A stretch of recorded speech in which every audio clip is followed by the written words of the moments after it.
सिंधिया राजवंश की परंपरा को निभाते हुए केंद्रीय नागरिक उड्डयन मंत्री ज्योतिरादित्य सिंधिया सोमवार शाम को स्थानीय मांडरे की माता के नीचे दशहरा मैदान में समी पूजन किया।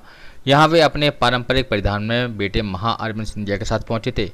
यहां सिंधिया स्टेट के पुराने सरदार और नज़दीकी लोग बड़ी संख्या में मौजूद थे। इसके अलावा भारतीय जनता पार्टी के गोली चंबल संभाग के कई नेता भी मौजूद थे।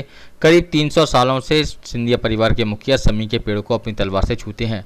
उसके बाद वहां मौजूद मराठा सरदार सहित अन्य लोग समी की पत्तियों, जिन्हें सोने का स्वरूप माना जाता है, उन्हें लूटते हैं।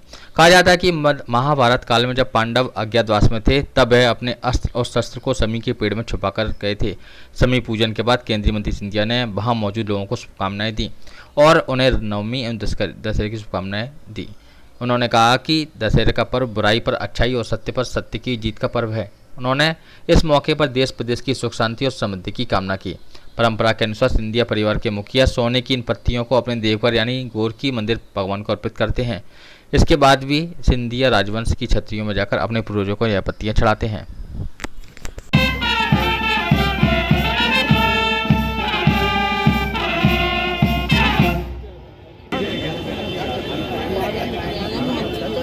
अरे निकलने तो दो, ठीक है, मिलने तो कोई बात नहीं।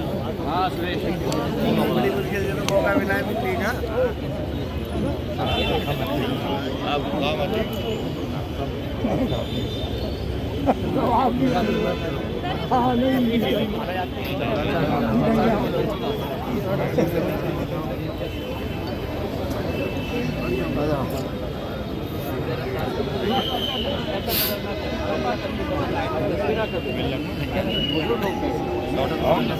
आज आप क्षेत्र में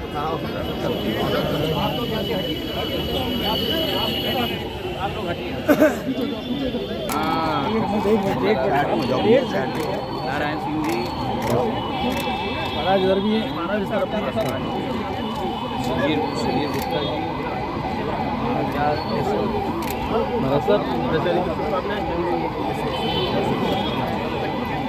दशहरा के शुभ अवसर पर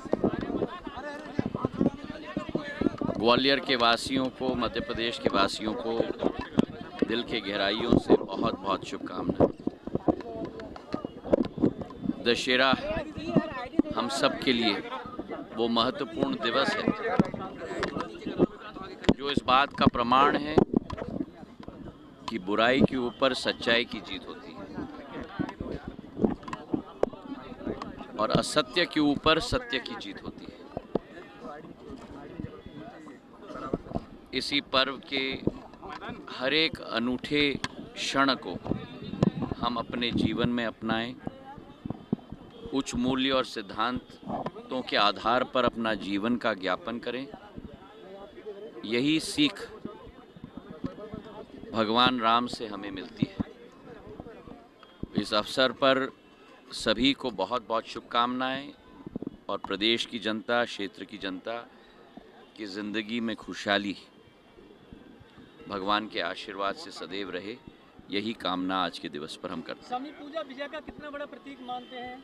बहुत ही बड़ा प्रतीक है, क्योंकि शमी पूजन के आधार पे ही जो हमारे ग्रंथों में लिखा गया है कि बुराई के ऊपर अच्छाई की जीत और असत्य के ऊपर सत्य की जीत प्रमाणित उसी से होता है। बहुत बहुत धन्यवाद।